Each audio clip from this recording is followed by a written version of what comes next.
Bismillahirrahmanirrahim. Assalamualaikum warahmatullahi wabarakatuh. Salam sejahtera untuk kita semua. Halo, apa kabar petani sawit di seluruh Indonesia dan rekan-rekan media yang meliput acara pada hari ini. Yang terhormat tentu saja kepada Ketua Dewan Pembina Bapak Jenderal TNI Purnawirawan Bapak Muldoko, Bapak Dr. Muldoko, yang selalu senantiasa mendampingi kami petani sawit Indonesia sampai hari ini. Yang tentu saja yang terhormat kepada Ketua Dewan Pengawas Bapak Profesor Dr.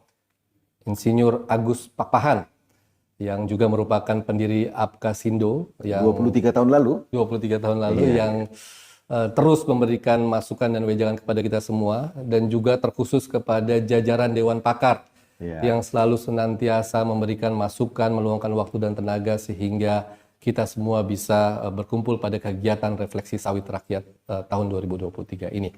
Rekan-rekan yang sangat saya hormati, saya hadir bersama yang sangat kita hormati dan kita sayangi Bapak Dr. Gulat Manurung yang akan kembali mengulangi seperti tahun lalu bagaimana kita akan menceritakan apa yang terjadi pada sepanjang tahun 2023, lalu bagaimana peran Apkasindo menjaga sawit Indonesia, segala upaya dilaksanakan oleh Apkasindo dengan kekuatan-kekuatan dan semangat yang dimiliki oleh semuanya. Oleh karena itulah secara resmi tahun 2024 ini, kami akan menyampaikan refleksi sawit rakyat 2023 yang bertemakan sawit rakyat untuk negeri. Dan refleksi sawit rakyat ini akan disiarkan melalui akun resmi YouTube DPP Apkasindo dan medsos-medsos akun Apkasindo lainnya. Pada kesempatan ini, ada 9 poin yang akan direview oleh Apkasindo secara cepat. Dan tentu saja akan dimulai oleh Bapak Dr. Gulat Mas Manurung selaku Ketua Umum. Beliau akan menjelaskan secara sistematis dan rigid, mengenang kembali apa yang terjadi dari Januari 2023 sampai kemarin Desember 2024. Semua tidak lain dalam rangka mewujudkan visi Apkasindo untuk meningkatkan daya saing perkebunan sawit rakyat, yang mana itu sawit rakyat meliputi petani sawit swadaya dan meliputi juga petani sawit yang bermitra. Agar apa? Agar produktivitasnya bagus, agar kesejahteraannya meningkat, keberlanjutan, dan tentu saja sebagaimana moto Apkasindo, agar petani kelapa sawit Indonesia setara. Baik rekan-rekan sekalian, kita akan mulai refleksi sawit rakyat 2023 ini, dan kepada Bapak Dr. Gulat Medali Emas Manurung, waktu dan tempat kami persilahkan. Baik, terima kasih Pak Sekjen, Dr. Rino Afrino. Izinkan saya menyampaikan refleksi perjalanan dari Asosiasi Petani Kelapa Sawit Indonesia dari Januari 2023 sampai Desember 2023. Perjalanan panjang ini bukan merupakan perjalanan yang mulus, tentu banyak juga kendala yang kami hadapi. Oleh karena itu, izinkan kami menyampaikan poin-poin strategis yang merupakan catatan penting untuk menjadi cermin dan kiblat dalam menjalani 2024 yang penuh dengan tantangan ini. Yang pertama adalah kami mencoba melihat dari segi harga CPO dan tandan buah segar petani sawit. Tentu ini yang paling krusial. Berdasarkan data yang dihimpun oleh Sekretariat DPP Apkasindo, bahwa diketahui rata-rata harga CPO International Rotterdam pada tahun 2023 menunjukkan penurunan sebesar 25,9% dibandingkan rata-rata harga CPO Rotterdam pada 2022. Untuk rata-rata harga CPO KPBN pada tahun 2023 menunjukkan penurunan sebesar 10,7% dibandingkan rata-rata harga CPO KPBN tahun 2022. Pelemahan harga CPO internasional dan KPBN terjadi di tahun 2023 berdampak kepada harga TBS petani sawit yang ditetapkan di 22 provinsi Apkasindo, dalam konteks ini sebagai provinsi penghasil TBS ataupun CPO. Secara nasional, data pada 22 provinsi Apkasindo menunjukkan rata-rata TBS di tingkat penetapan harga provinsi sepanjang tahun 2023 mengalami penurunan sebesar 13,4% dibandingkan rata-rata harga TBS di sepanjang tahun 2022. Tentu ini adalah kronologis yang logis karena adanya kontak langsung antara harga CPO dan harga TBS. Apkasindo mencatat penurunan rata-rata harga TBS tersebut yang terbesar terjadi di Kalimantan Tengah dan Papua dengan besaran penurunan mencapai 19,4%. Sedangkan penurunan harga TBS terkecil yaitu terjadi di Provinsi Riau dan Aceh dengan besaran penurunan mencapai 10,5%. Secara nasional, rata-rata harga TBS tertinggi per bulan mencapai Rp2.705 per kilogram terjadi di Provinsi Sumatera Barat dan Riau pada periode bulan Maret 2023. Sedangkan rata-rata harga TBS terendah per bulan mencapai Rp1.631 per kilogram yang terjadi di Provinsi Papua Barat dan Provinsi Banten pada periode bulan Agustus 2023. Memang secara rata-rata bulanan, provinsi yang dua ini menjadi provinsi yang selalu paling rendah harga TBS-nya. Namun demikian, kami melihat bahwa pada kondisi di lapangan, lebih dari 90% petani kelapa sawit mendapatkan harga TBS dibeli PKS di bawah, saya ulangi, di bawah penetapan harga Disbun tingkat provinsi. Terjadinya disparitas daripada harga yang lebih rendah tersebut, yaitu rata-rata mencapai Rp300 per kilogram TBS untuk petani bermitra. Sedangkan untuk petani swadaya atau petani non-mitra, rata-rata harga TBS-nya lebih jauh di bawah harga Disbun, yaitu mencapai Rp750 per kilogram, yang merupakan batas yang dibandingkan dengan harga penetapan Disbun di masing-masing provinsi Apkasindo. Sejak Januari 2022, melihat kondisi yang tidak stabil harga TBS di provinsi saudara-saudara kami yang ada di 164 kabupaten kota, maka DPP Apkasindo sejak Januari 2022 sudah melakukan rekap dan ranking harga TBS setiap provinsi Apkasindo dengan membandingkan harga Disbun. Saya ulangi sekali lagi, dengan membandingkan harga Disbun, bukan dengan harga existing dibeli pabrik ataupun harga dibeli RAM, tetapi patokan kita adalah harga Disbun. Sebagai negara yang sudah menetapkan harga Disbun, kita harus tetap berpatokan Disbun. Nah, dari harga yang kami dapat tersebut, kami membandingkan antara petani swadaya dan petani bermitra berbanding harga Dinas Perkebunan. Melihat kondisi ini, ya sekali lagi, melihat kondisi existing di lapangan, Apkasindo telah mengambil beberapa langkah strategis dengan meminta Kementerian Pertanian atau Kementan segera melakukan revisi Permentan 01 2018, karena Permentan inilah sebagai biang kerok awal daripada kekacauan harga TBS petani sawit dari Aceh sampai Papua. Tidak ada harga yang sama, tidak ada cara berhitung yang sama. Semua melakukan berdasarkan reka-reka kira-kira agak-agak mungkin. Nah, ini yang tidak secara transparan dijelaskan di revisi pada Permentan 01 tersebut. Oleh karena itu kami meminta pemerintah untuk segera juga mendirikan bursa CPO, karena kami melihat juga bahwa tender di KPBN tidak menggambarkan existing harga CPO yang sebenar-benarnya. Meminta Kementerian Keuangan untuk menghitung ulang. Nah, dalam arti ini kami juga meminta Kementerian Keuangan untuk menghitung ulang dengan berbagai parameter besaran daripada biaya keluar dengan pungutan ekspor yang profesional. Karena kedua beban ini, biaya keluar dan levy atau pungutan ekspor, semuanya itu menumpu atau membebani daripada harga TBS. Selanjutnya kami juga meminta kepada aparat penegak hukum supaya berkolaborasi untuk menerapkan apa yang sudah disepakati dalam Permentan dan revisinya nanti, supaya berkolaborasi seperti yang dilakukan oleh Provinsi Riau sebagai miniatur atau contoh yang sudah melakukan kolaborasi antara aparat penegak hukum dengan pemerintah provinsi dan kabupaten kota atau yang disebut dengan program Jaga Japin.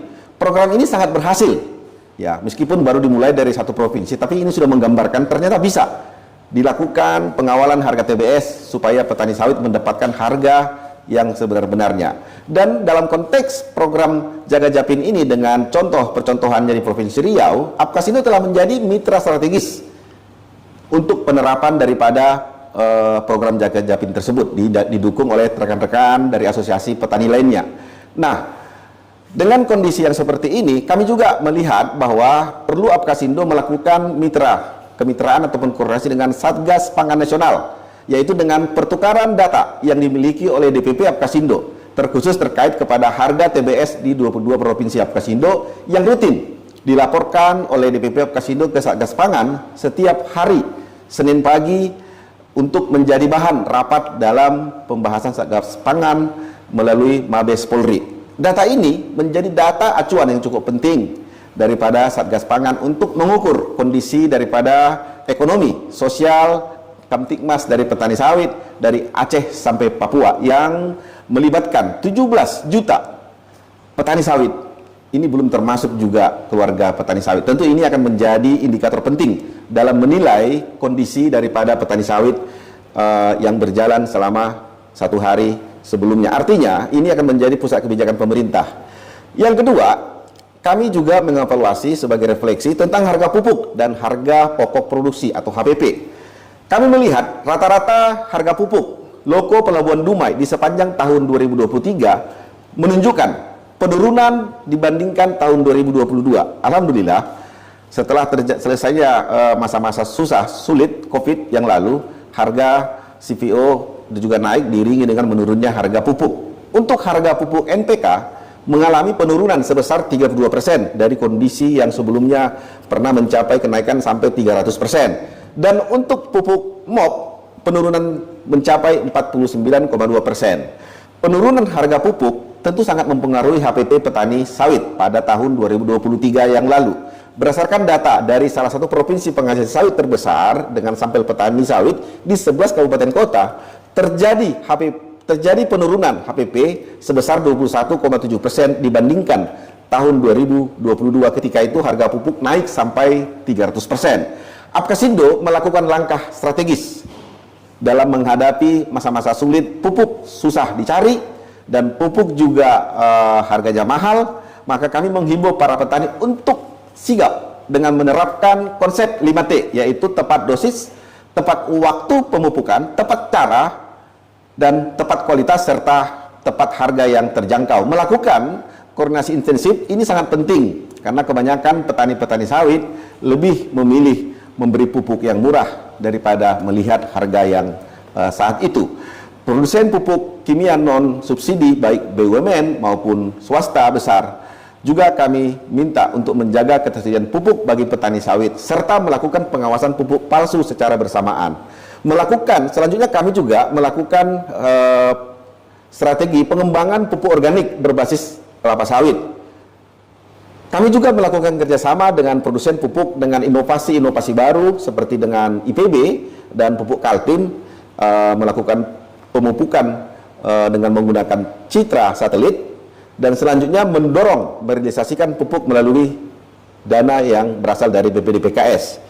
Secara khusus pada saat masa-masa sulit harga pupuk melambung jauh, kami juga sudah menyampaikan dan meminta supaya Kementerian Pertanian untuk kembali mempertimbangkan, sekali lagi kami berharap untuk kembali mempertimbangkan pengadaan pupuk subsidi untuk petani sawit yang praktis pada tahun 2022 itu sudah tidak ada lagi pupuk subsidi untuk perkebunan termasuk petani sawit. Fokus daripada refleksi ini yang ketiga, yang juga tidak kalah pentingnya dan sudah menjadi permasalahan yang berkepanjangan, yaitu penyelesaian legalitas kebun sawit rakyat. Apkasindo sudah mengeluarkan statement jauh sebelum lahirnya Undang-Undang Cipta Kerja bahwa sawit petani yang diklaim dalam kawasan hutan adalah suatu kekeliruan karena sawit itu jauh sebelumnya sudah ada, sebelum adanya aturan yang mengatur itu dan ini kawasan hutan. Namun dengan terbitnya Undang-Undang Cipta Kerja tahun 2020, statement dengan tagline yang sangat melegenda di tengah-tengah petani sawit, yaitu sawit untuk negeri sudah dibatasi oleh Undang-Undang Cipta Kerja. Dan kami sepakat, sekali lagi kami katakan, kami sepakat Undang-Undang Cipta Kerja membatasi apa yang disebut dengan legal dan ilegal, yaitu bahwa hanya sawit, sekali lagi saya sampaikan, ini Undang-Undang Cipta Kerja, hanya sawit yang tertanam tahun 2020 ke bawah yang masuk dalam gerbong penyelesaian Undang-Undang Cipta Kerja. Hal ini patut kami syukuri karena jelas bagaimana roadmap ke depannya dalam mencari resolusinya. Undang-Undang Cipta Kerja beserta turunannya yaitu PP dan Permen LHK telah memberikan peta jalan dalam penyelesaian 3,3 juta hektar lahan sawit dalam kawasan hutan. Ini harus juga kita syukuri. Namun Apkasindo mencatat bahwa progresnya sangat lambat, bahkan bisa dikatakan mendekati 0%. Tentu ini menjadi evaluasi penting dan masih melalui proses yang cukup panjang sebagai penyebab utama daripada lambatnya implementasi daripada UCK dan turunan tersebut. Sepatutnya, sekali lagi kami sampaikan kepada rekan-rekan petani sawit dari Aceh sampai Papua dan Bapak Ibu dari media dan tentunya pemerhati sawit dan akademisi, sepatutnya tidak perlu isi dari Undang-Undang Cipta Kerja tersebut dihambat dengan berbagai aturan yang merupakan turunan daripada UCK tersebut. Harusnya adalah percepatan, bukan menambah persoalan ataupun persyaratan yang ada. Oleh karena itu, sepanjang tahun 2023, Apkasindo telah memberikan data spasial bekerja sama dengan Kementerian KLHK sesuai dengan tupoksi yang kami miliki sebagai petani sawit, menyediakan data tentang koordinat daripada petani sawit yang diklaim dalam kawasan hutan kepada Satlak KLHK.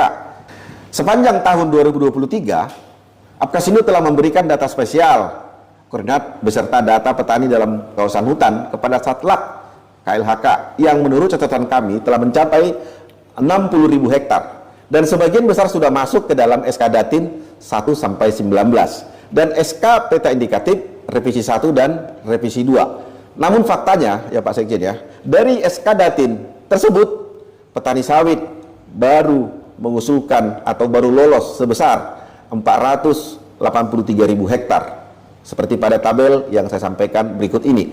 Dari data tersebut maka dapat dikatakan bahwa dari total yang sudah masuk total dalam kawasan hutan tersebut, petani sawit itu baru 18% yang bisa memasukkan data ke dalam SK Datin tersebut. Artinya dari total yang sudah masuk tersebut, yaitu kurang lebih itu 1,6 juta hektar, berarti ada sekitar 1,2 yang belum lapor. Yang artinya di sini bahwa ada potensi juga bahwa yang sudah lapor itu dikenakan pasal 110B. Kalau kami melihat ataupun berdasarkan kalkulasi kami, paling tidak yang masuk dalam potensi 110B dan yang belum sempat lapor tersebut totalnya sekitar 2,8 juta hektar.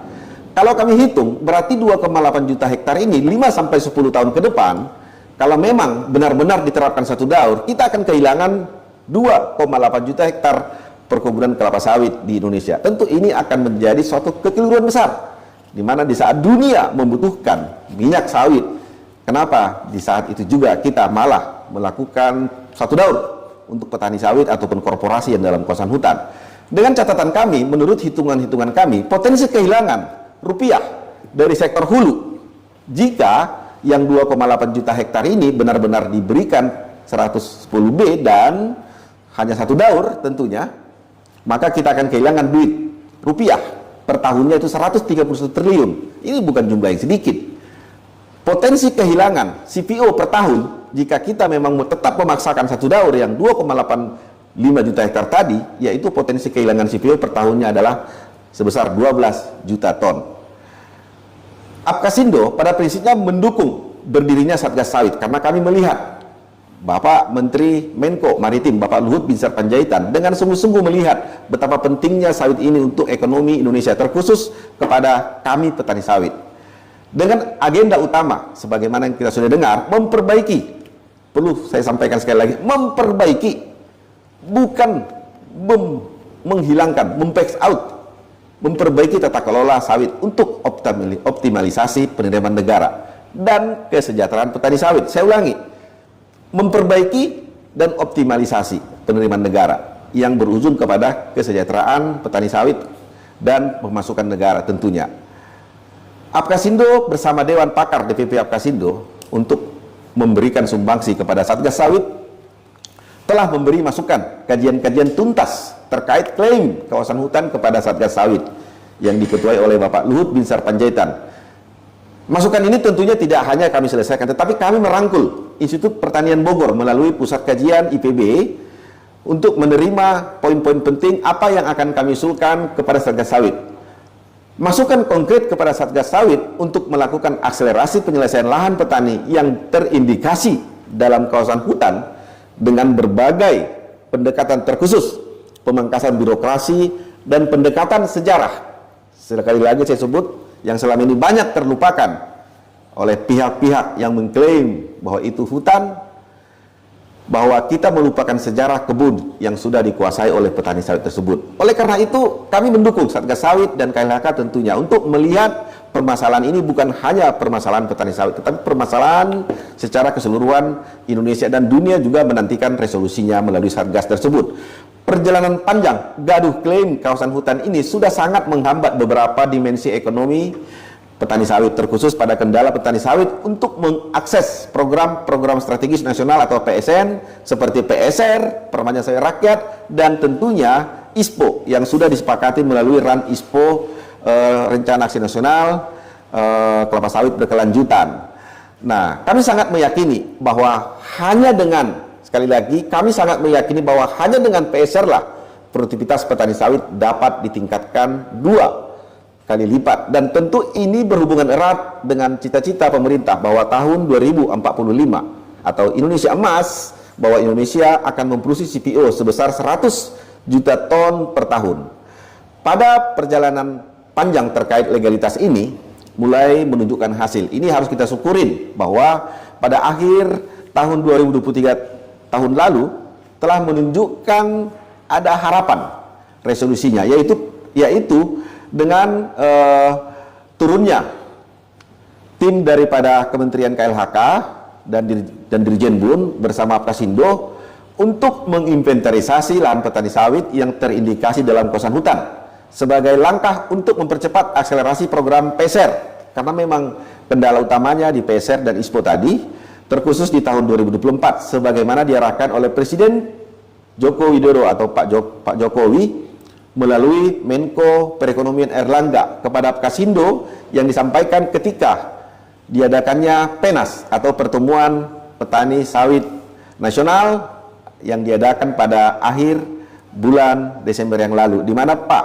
Erlangga langsung memerintahkan kepada DPP Apkasindo untuk menyediakan data untuk memandu tim yang akan turun ke daerah-daerah yang terindikasi dalam kawasan hutan, di mana diharapkan pada pertemuan tersebut bahwa Apkasindo menjadi garda terdepan. Dilanjutkan dengan pertemuan dengan Bapak Wakil Presiden keesokan harinya setelah PENAS, di mana semuanya bersepakat bahwa permasalahan sawit dalam kawasan hutan adalah permasalahan Indonesia. Oleh karena itu, Bapak Menko Airlangga dan juga Bapak Wakil Presiden secara khusus meminta peran aktif daripada Apkasindo untuk menyediakan data spesial koordinat kebun-kebun petani sawit, dokumen petani meliputi fotokopi sertifikat, SHM, KTP, dan kartu keluarga, serta data-data pendukung lainnya. Perlu kami sampaikan bahwa untuk akselerasi ini memang diarahkan untuk yang sudah bersertifikat. Oleh karena itu, secara umum, program akselerasi ini dibagi dalam 2 tahap. Yang itu tahap 1 dimulai untuk kebun-kebun sawit rakyat yang diklaim dalam kawasan hutan, namun, nah ini catat, namun sudah bersertifikat SHM dari Kementerian ATR BPN. Tahap kedua nantinya adalah kebun sawit yang diklaim dalam kawasan hutan oleh KLHK namun sudah memiliki legalitas surat kepemilikan lahan atau sudah tertanam dari tahun 2020 ke bawah. Saya ulangi, sudah tertanam dari tahun 2020 ke bawah, karena kita adalah mengimplementasikan Undang-Undang Cipta Kerja 2020 lalu. Poin daripada refleksi ini, yaitu poin keempat, yaitu kami melihat program daripada BPD-PKS dalam kaitannya kepada rekontek dari Dirjen Perkebunan. Yang pertama adalah PSR. Berdasarkan data yang dihimpun dari Sekretariat DPP Apkasindo, tercatat usulan PSR tahun 2023 yang mendapatkan rekontek dari Dirjen Perkebunan itu sekitar 52.582 hektar atau 29,2% dari total target pemerintah. Dalam hal ini target Presiden Jokowi 180.000 hektar per tahun. Artinya capaian cuma 29%. Walaupun masih jauh di bawah target yang ditetapkan oleh Bapak Presiden, realisasi di tahun 2023 mengalami sedikit peningkatan dari tahun 2022. Ya tidak tercapai target, tapi alhamdulillah meningkat sedikit.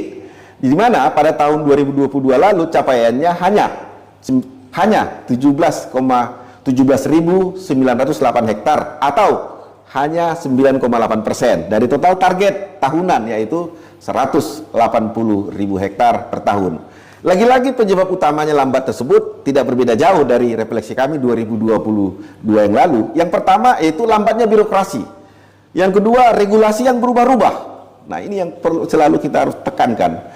Selanjutnya adalah perlu penyesuaian ataupun koordinasi lintas kementerian antara KLHK, antara BPN, dan Direktorat Jenderal Perkebunan. Tentu ini membutuhkan waktu yang cukup panjang, terkhusus sawit dalam kawasan hutan. Peningkatan capaian PSR tahun 2023 tidak lepas dari tentunya Asosiasi Petani Kelapa Sawit Indonesia atau APKASindo untuk merevisi.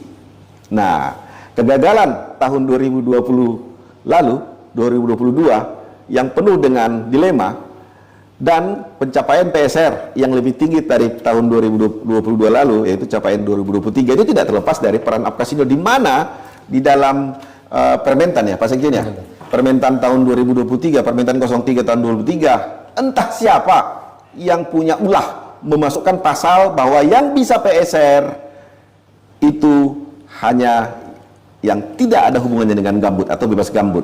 Tentu ini sangat menyakiti hati petani sawit. Oleh karena itu APKASindo berkoordinasi langsung kepada Menteri KLHK dan juga Menteri Pertanian supaya berkenan kiranya mencabut pasal bebas gambut tersebut. Dan kami langsung melapor kepada Ketua Dewan Pembina kami, Bapak Jenderal TNI Muldoko, untuk melihat permasalahan yang 2022 rendahnya capaian PSR jangan terulang lagi di 2023. Dan hal ini langsung mendapat tanggapan daripada Bapak Presiden ketika Bapak Presiden Jokowi melakukan kunjungan kenegaraan ke Provinsi Riau. Saat itu saya, Bulat Manurung, didampingi oleh Bapak Kiai Haji Tengku Rusli Ahmad, menyampaikan kondisi existing, adanya kendala daripada capaian PSR program strategis dari Presiden Jokowi, itu adalah mewajibkan bebas gambut. Dan saat itu juga Bapak Presiden memerintahkan kementerian terkait untuk segera mencari resolusi pasal yang menghambat tersebut. Dengan skema jalur kemitraan pada pengusulan PSR di tahun 2003, APKASindo juga berperan memulihkan kembali antara hubungan plasma dan inti. Perlu diketahui bahwa APKASindo itu menaungi dua tipologi petani sawit, yaitu petani sawit swadaya dan petani sawit yang bermitra. Dalam konteks bermitra ini adalah plasma dan hubungannya kepada perusahaan inti. Di mana APKASindo dengan sekuat tenaga mencoba menikahkan kembali hubungan plasma dan inti yang sudah bercerai, yaitu dengan cara pendekatan-pendekatan membedah apa permasalahan daripada hubungan kemitraan tersebut. Apalagi Bapak Sekjen Dr. Rino Aprino ini disertasinya, noveltinya berkaitan dengan kemitraan antara perkebunan kelapa sawit dengan perkebunan sawit rakyat. Tentu ini telah membuat kemitraan tersebut akur kembali, di mana APKASindo menawarkan new model kemitraan inti plasma pada siklus kedua. Ya, new model artinya model baru, dan itu kebetulan novelty Pak Sekjen. Nah, jadi sangat berguna ya Pak Sekjen ya, yang Bapak teliti kurang lebih 2 tahun, memberikan resolusi dengan namanya new model kemitraan inti plasma pada siklus yang kedua. Tercatat sepanjang tahun 2023, ini ada capaian yang sangat membanggakan. Puluhan KUD di Sumatera dan di Kalimantan yang sudah bercerai, tidak ada lagi komunikasi sekian tahun lamanya, berhasil disatukan kembali oleh APKASindo dengan perusahaan intinya melalui konsep new model kemitraan inti plasma tadi. Oleh karena itu kami sangat bersyukur keterbukaan daripada semua pihak untuk kembali rujuknya inti plasma tersebut dengan sama-sama memperbaiki yang kurang, meningkatkan yang belum terjadi. Selanjutnya pada poin keempat ini kami juga menyoroti tentang sarana dan prasarana atau lebih sering kami sebut dengan Sarpras. Penyaluran program sarana prasarana melalui dana BPDPKS yang harus mendapatkan rekomtek dari Ditjen Perkebunan, seperti misalnya pendirian pabrik kelapa sawit, pabrik minyak makan merah yang di Sumatera Utara, alhamdulillah sudah 2 tahun belum juga tercapai ya, maju mundur terus. Dan kami juga sudah lama berharap bahwa pabrik mini minyak goreng Pamigo yang dilahirkan dari Kementerian Pertanian praktis tidak kunjung berjalan sepanjang tahun 2023, hanya disibukkan dengan gonta-ganti regulasi atau peraturan. Ganti besok, minggu depan berubah, petani sawit menjadi kebingungan. Setelah diganti, maka dilanjutkan dengan sosialisasi atau FGD. Jadi sepanjang 1 tahun itu hanya sibuk dengan sosialisasi dan FGD regulasi yang baru diterbitkan oleh kementerian terkait.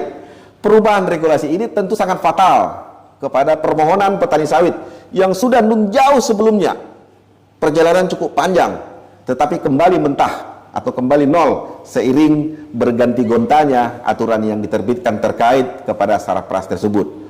Nah, jadi ini yang perlu kami sampaikan kepada teman-teman semuanya. Apkasindo mencatat keluarnya regulasi yang semakin menghambat petani dalam mendirikan atau mendapatkan dana sarapras tersebut, seperti pabrik kelapa sawit, di mana pasal yang sangat mematikan pada Kep Dirjen Bun yang baru diterbitkan 2023 yang lalu, yaitu klausul diharuskan adanya dana mengendap sebesar 30% selama 1 tahun berturut-turut, dibuktikan dengan rekening koran pada 1 tahun terakhir. Hanya orang bodoh yang menyimpan duitnya selama 1 tahun tidak diapa-apai, yang jumlahnya 30% dari yang diajukan. Kalau katakan pabrik 15 ton per jam 100 miliar, berarti petani sawit harus mengendapkan 30 miliar uangnya selama setahun tidak diapa-apain, baru bisa mendapatkan dana sarpras yang dibiayai oleh BPD PKS. Tentu ini akan menjadi catatan penting bagi kami sebagai masukan kepada pemerintah, supaya hal-hal yang sifatnya mengada-ngada tersebut, tidak masuk akal tersebut, bisa segera ditinjau. Demikian juga dengan bantuan pupuk, pestisida, jalan dan jembatan. Praktis dari hasil pengamatan kami, data yang kami dapat, tidak ada yang berjalan sepanjang tahun 2023. Sekali lagi, sepanjang 2023 untuk dana sarpras, pabrik, pupuk, pestisida, jalan dan jembatan, praktis dari hasil catatan kami dari Aceh sampai Papua tidak ada yang berjalan. Tentu ini akan menjadi suatu catatan penting dalam menjalani 2024. Dari catatan kami tersebut, hampir praktis tidak ada atau hanya 0,sekian%, di mana diketahui biang persoalan utamanya adalah panjangnya birokrasi yang diwajibkan oleh Direktorat Jenderal Perkebunan, yang menurut kami sangat mengada-ngada. Dana BPD PKS yang digunakan untuk dana sarapras tersebut bukan APBN. Kalau ada yang mengatakan itu APBN, maka orang tersebut tidak memahami siklus ataupun serata daripada pungutan ekspor. Dana itu bukan APBN, sementara persyaratannya melebihi daripada persyaratan APBN. Ini yang harus kami sampaikan, sehingga capaian Sarpras 2024 menjadi refleksi daripada perjalanan 2023 tadi. Poin yang C dari angka 4 daripada refleksi kami, yaitu peningkatan sumber daya manusia atau SDM dan beasiswa. Program beasiswa SDM anak petani sawit dan buruh tani sawit pada tahun 2023 ya mencapai kesuksesan yang cukup membanggakan kami petani sawit, di mana terjadi kenaikan dari sisi jumlah yang diterima, yaitu mencapai 2.000 orang siswa kuota yang disiapkan untuk tahun ajaran 2023, atau naik sebesar 33% dari tahun 2022 yang hanya 660 siswa atau 690 kuotanya. Prestasi dari program SDM beasiswa sawit ini adalah bahwa tahun 2023 dari kuota 2.000 siswa tersebut, ya, artinya prestasi yang cukup cemerlang dari program beasiswa ini, bahwa dari 2.000 siswa yang diterima tadi, 30% antaranya, 30% diantaranya disiapkan melalui jalur afirmasi atau disebut dengan affirmative action, atau dalam bahasa Indonesianya afirmasi, yaitu tujuan khusus dengan maksud tertentu. Nah, jadi beasiswa yang afirmasi ini dikhususkan untuk provinsi-provinsi yang mempunyai keterbatasan dalam mengakses program dari Bapak Presiden Jokowi ini melalui afirmasi action. D, sebagai poin yang keempat yang kami soroti pada refleksi ini adalah Apkasindo pada 1 tahun terakhir sudah mengusulkan penguatan BPD PKS. Tentu ini semuanya ada data yang kami miliki, ada alasan, ada argumen yang sudah kami uji secara ilmiah bahwa BPD PKS itu perlu di-upgrade atau kelembagaannya di bawah Presiden. Usulan ini supaya lebih fokus BPD PKS mengurusi sawit dari hulu ke hilir tanpa campur tangan dari kementerian ataupun lembaga lainnya, sehingga kami mengusulkan Badan Sawit Indonesia atau BADASI yang langsung di bawah Presiden. Artinya dia langsung berhubungan kepada Presiden tanpa adanya campur tangan daripada kementerian lainnya. Badan ini akan otoritasnya satu pintu terkait ke semua urusan sawit dari sektor hulu hilir sampai ke downstream, termasuk kepada izin-izin yang terkait kepada kelapa sawit. Ini akan memudahkan semuanya, tidak tumpang tindih, tidak bersaing antara kementerian untuk mengambil peran dan pengaruh tentang industri sawit Indonesia sebagaimana selama ini terjadi. Poin kelima yaitu bursa CPO, program biodiesel dan stabilitas harga TBS petani. Bursa CPO Indonesia sudah sejak 10 tahun lalu direncanakan dan didirikan, namun selalu saja mendapat hambatan dengan berbagai modus ataupun model yang bisa menghambat daripada rencana tersebut. Dengan komitmen yang tegas dan terukur sebagaimana disampaikan oleh Bapak Presiden Jokowi dan disampaikan oleh Bapak Menteri Marves, akhirnya dicetuskan pendiriannya tahun 2021 lalu. Namun seiring berjalannya waktu masih ada saja hambatan. Karena itu Apkasindo sangat berkepentingan dengan berdirinya Bursa CPO Indonesia tersebut, maka Apkasindo mengambil peran untuk percepatan dengan menemui berbagai pihak stakeholder kementerian dan lembaga untuk menjahit apa yang disebut Bapak Presiden Jokowi tentang Bursa CPO Indonesia dan Bapak Menteri Marves, Bapak Luhut Panjaitan. Tentu peran kami petani sawit juga pada saat itu sangat penting, sehingga lahirnya apa yang sudah kita nikmati pada Oktober lalu, di launchingnya Bursa CPO Indonesia. Tentu semuanya apa yang disampaikan petani sawit karena berhubungan langsung harga CPO dengan harga TBS petani. Petani sawit ingin mendapatkan harga CPO, petani sawit ingin mendapatkan harga TBS dengan berkiblat kepada Bursa CPO Indonesia, karena bursa itu akan lebih global melihat, mengukur dan menetapkan harga CPO. Tentu ini suatu kebanggaan kita petani sawit. Ternyata petani sawit bisa mengambil peran yang sangat strategis untuk mencetuskan berdirinya Bursa CPO, dan Indonesia mencatat itu bahwa Oktober 2023 berdirinya Bursa CPO Indonesia. Selanjutnya program biodiesel. Nah, ini yang paling penting saya sampaikan. Program biodiesel sangat banyak sekali mendapat pertentangan dari berbagai pihak, termasuk pesaing minyak nabati sawit dan tentunya negara-negara Uni Eropa. Oleh karena itu petani sawit sangat diuntungkan dengan adanya program biodiesel tersebut, terkhusus dari segi stabilitas harga TBS. Karena petani sawit mempunyai kepentingan yang sangat penting dalam penggunaan CPO untuk biodiesel tadi, maka Apkasindo telah melakukan berbagai upaya kampanye menjelaskan, meluruskan yang bengkok tentang biodiesel, atau kami sebut dengan kampanye biodiesel baik. Kami juga melakukan mediasi media, dialog interaktif di media-media TV maupun di media online dalam hal menyampaikan data dan materi tentang yang sebenar-benarnya terjadi dan bagaimana hubungan antara biodiesel dengan CPO dan harga TBS petani. Alhamdulillah dengan penjelasan yang berbasis data tersebut, banyak dari antara yang sebelumnya melihat negatif tentang biodiesel ini telah memahami sebenarnya tujuan dari program biodiesel tersebut. Mungkin itu dulu dari saya, Pak Sekjen, Dr. Rino mungkin bisa melanjutkan untuk poin ke-6. Saya persilakan kepada Dr. Rino untuk melanjutkan. Terima kasih. Baik, terima kasih kepada Bapak Ketua Umum. Saya akan melanjutkan sisa 3 poin dari 9 poin yang akan disampaikan oleh Apkasindo. Poin ke-6 yaitu tentang bagaimana peran Apkasindo dalam menyoroti pengawalan revisi Perpres ISPO.